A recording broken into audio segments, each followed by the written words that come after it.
How do I redirect to another web page?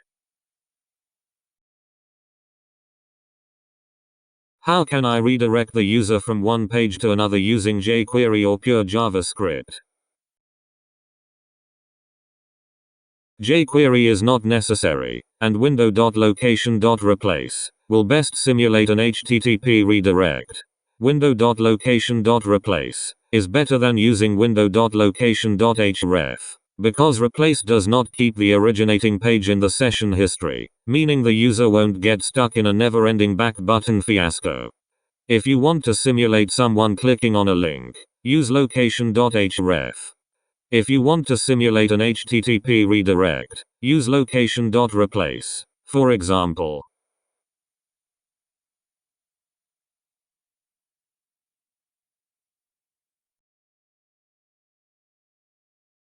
Thanks for watching. Subscribe to learn JavaScript. We have a number of awesome tutorials in the works.